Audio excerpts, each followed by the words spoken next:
Back to school anxiety can be a real struggle for a lot of students, especially teenagers, as well as their families. It can come with a lot of change, a lot of uncertainty, but don't worry, because in this episode of the Mental Health Toolbox, we're talking about 3 tips for parents and 3 tips for students and teens that you can use to navigate and manage your anxiety with getting back to school and the hustle. So let's go.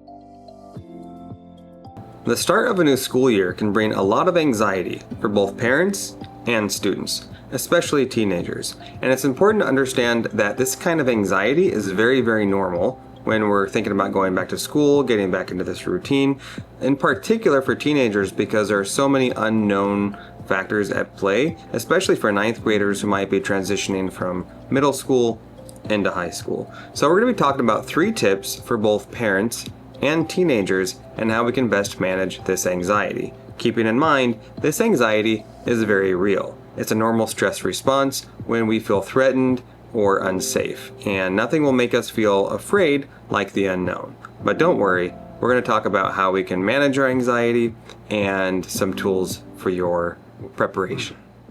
With back to school anxiety, there's usually 3 culprits that are causing it. First of which is social stress. The second being academic pressures, and the third, routine change. With social stress, a student might be experiencing a lot of worry about fitting in, navigating friend groups that may have shifted, or facing social pressures, fear of judgment, comparative thinking, especially if it's an unfamiliar school or they're not moving in with a particular friend group and they feel very isolated and alone. Academic pressures have to do more with stress with harder classes, growing pains, taking on new challenges, learning time management, how to keep up with homework, and of course, fear of failure and not meeting the expectations or demands that come, especially with high school. Unlike middle school, students know that high school really counts, and if they start to feel like they're falling behind, it's very easy for them to get overwhelmed and kind of do the ostrich thing, right? Stick their head in the sand and kick the can down the road with homework, procrastinate, a lot of those coping mechanisms that even adults fall into when we're feeling like we don't have control over a situation. So support is really key in making sure that students have the tools they need, the support they need to make sure they don't start falling behind on their coursework, if they need help with tutoring, etc. And then with routine change, life is about change. Change is a constant in life. There's always going to be something that shakes up, right? Whether it's a change in a job, change of a school, moving on, and that's a huge part of growth in the growth process. But it's very hard, especially as a youth, to adjust to a new school setting and have their routine uprooted, right? So the best thing we can do is really make sure that we are providing structure. The student finds a way to create their own structure around their study habits, their work habits, their mental health habits, self-care, compassion, extracurriculars, quality of life, routine at home, sleep hygiene, all that stuff. But really recognizing the root of the anxiety is the first step to really managing it. Okay, parents, here are 3 powerful things you can do to support your kid with back to school anxiety. Thing number 1, validate, don't dismiss. As parents, we want to fix the problem, right? We don't like to see our kids suffering. We don't like to see them upset.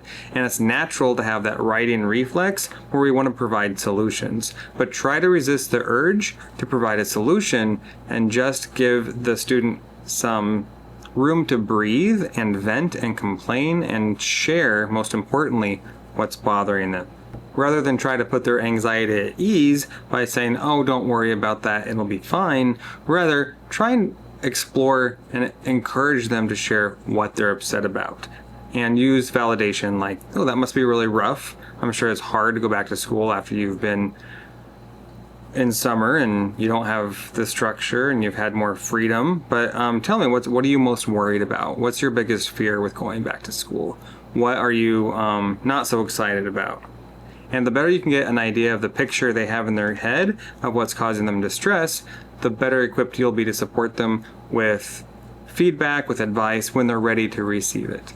But really, validation is your most important tool. Number 2, reestablish a routine. Anxiety thrives on uncertainty.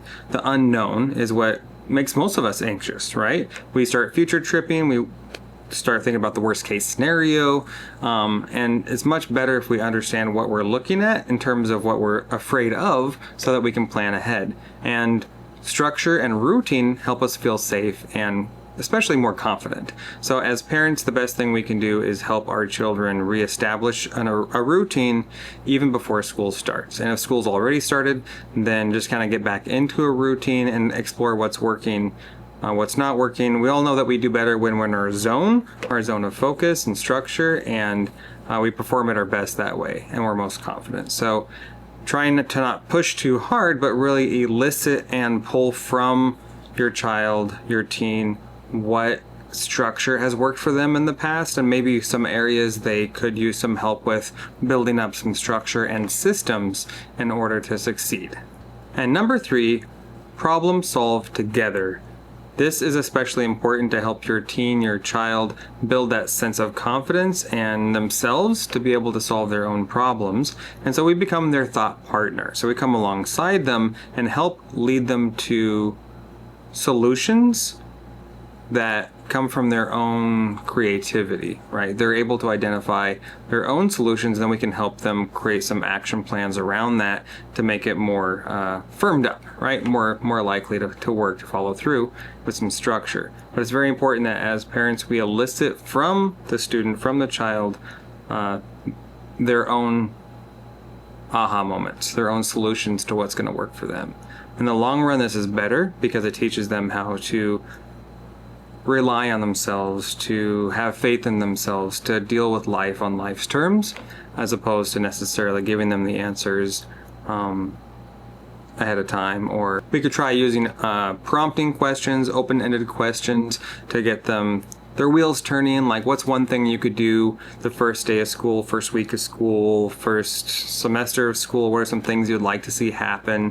What are some things that you can start to implement that would make you feel better adjusted, a little better about the school year? What would you like to see different this year? Using those kinds of prompts will really oil their gears of their mind to start coming up with their own solutions. And when somebody comes up with their own solutions, they're far more likely to follow through because they're now invested in that, as opposed to advice coming from somebody else, even a parent, as well as intended as it is.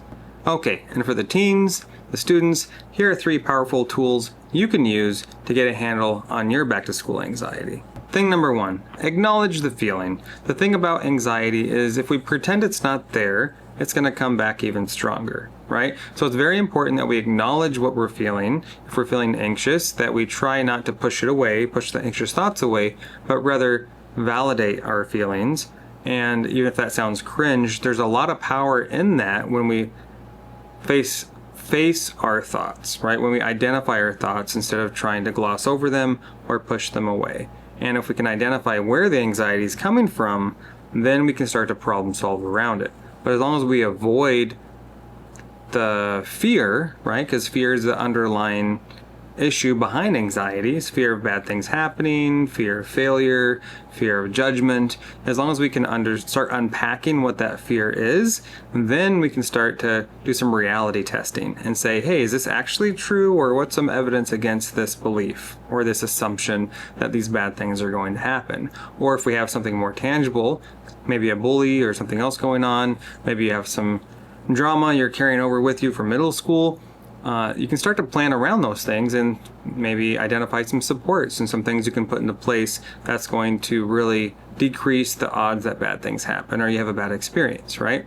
But knowledge is your best friend. But in order to address your anxiety, it's very important to understand where it's coming from so you can start to plan around it. So really validating yourself first and saying, okay, it's normal to feel anxious given the situation, given my history, given my personality, whatever it is, just to acknowledge, like, this is a very human experience. Anybody in my position would probably feel anxious about this, but there are resources and there are tools and there are people who care on campus, and I can get through this, right? Because that's a life skill, and the better you get at validating your feelings, addressing your thoughts, identifying your thoughts, and really kind of fleshing that out, the better you're going to cope in general, right? Because this is This is the thing about life. There's always going to be the unknowns. There's always going to be the fear. There's always going to be change. Change is a constant. And the better you get at rebounding and catching your thoughts, checking your thoughts, changing your thoughts,